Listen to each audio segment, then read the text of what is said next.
कभी कभी लोग कहते हैं, इतनी पूजा करते हैं, नाम लेते हैं, फिर भी कृष्ण जी नहीं मिलते, दिखते नहीं। तो आज का प्रसंग सुनिए। कृष्ण जी कैसे मिलते हैं, कैसे दिखाई देते हैं। आंखें बंद कीजिए, मन शांत कीजिए और इस कथा को हृदय से महसूस कीजिए। एक भक्त थे कृष्णदास। दिन रात कृष्णा कृष्णा जपते रहते। लोगों ने उन्हें यही नाम दे दिया, कृष्णदास। एक दिन उन्होंने महाभारत में पढ़ा कि यदि कोई 12 साल तक बिना रुके नित्य नियम से करे तो यह कार्य सिद्ध हो जाते हैं। बस कृष्णदास ने संकल्प लिया और 12 साल तक रोज ठाकुर जी को माला पहनाऊंगा और 13वें साल से पहले ठाकुर जी को मेरे पास आना ही होगा। दिन बीतते गए, साल दर साल हर दिन माला जपते, भोग लगाते, प्रेम से भजन गाते। हर साल ठाकुर जी से कहते, देखो ठाकुर, 1 साल बीत गया, अब बस इतने साल बाकी हैं। 12 साल पूरे हुए और कृष्णदास ने ठाकुर जी से कहा, ठाकुर जी, कल आपको आना ही पड़ेगा, वरना मैं जीवन भर नंदगान गाँव नहीं जाऊंगा। सुबह हुई। कृष्णदास ने 56 भोग बनाए, भजन तैयार किया, माला तैयार की और दरवाजे पर खड़े हो गए। इंतजार करने लगे, अब आएंगे मेरे ठाकुर जी, अब आएंगे। लेकिन दिन ढल गया, ठाकुर जी नहीं आए। कृष्णदास ने के मन में पीड़ा उठी। उन्होंने कहा, ठीक है ठाकुर जी, अब कभी नहीं बुलाऊंगा नंदगांव, अब मूरत पत्थर की ही सही। भक्ति छोड़ दी, कुटिया बंद की, माला उठाई और चल पड़े गांव छोड़ने।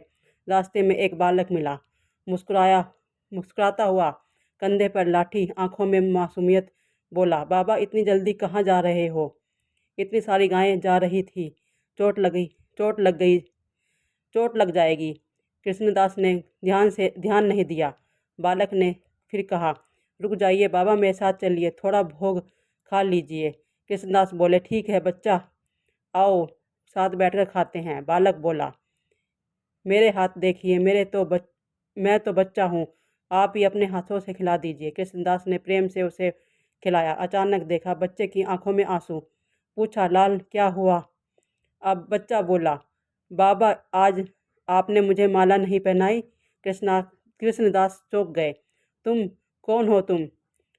और तभी बालक रूप बदलने लगा। उसके सिर पर मोर मुकुट चमकने लगा, हाथ में बंसी, पीताम्बर और वहीं मधुर मुस्कान स्वयं कृष्ण जी वहाँ प्रकट हुए। कृष्ण जी बोले, बाबा, अब भी तुम माला पहनाओगे? ऐसा लगता है जैसे तुम आलिंगन कर रहे हो। आज तुम्हारा वो प्रेम भरा आलिंगन नहीं मिला, इसलिए बेचैन उठा। कृष्णदास भाव विभोर हो गए, आंखों में आंसू बहने लगे। कहा, ठाकुर जी, आप तो व्यस्त थे नंद महल में, फिर कैसे आएंगे? कृष्ण ने मुस्कुराए, प्रेम बुला लेता है बाबा, ये मैं यहाँ व्यस्त हो सकता हूँ अपने भक्त के बिना। कृष्णदास बोले, ठाकुर, अब मेरा नाम कृष्णदास नहीं, अब मैं राधा दास कहलाऊंगा। कृष्ण मुस्कुराए, बाबा, कृष्ण और राधा अलग कहाँ है? जो कृष्ण से प्रेम करता है वो राधा से भी प्रेम करता है। तो मित्रों, कृष्ण मिलते हैं तब भक्ति सच्ची होती है, जब प्रेम में विश्वास होता है और शिकायत से भी अपनापन होता है। बस हृदय में मुस्कुराओ। हरे कृष्ण हरे कृष्ण कृष्ण कृष्ण हरे हरे। और देखिए, स्वयं कृष्ण आपके जीवन में उतर जाएंगे। सब प्रेम सच्चा हो, जब प्रेम सच्चा हो भगवान स्वयं प्रकट होते हैं। आपको मेरी यह वीडियो कैसी लगी? प्लीज़ कमेंट करें और चैनल को सब्सक्राइब करें। राधे राधे।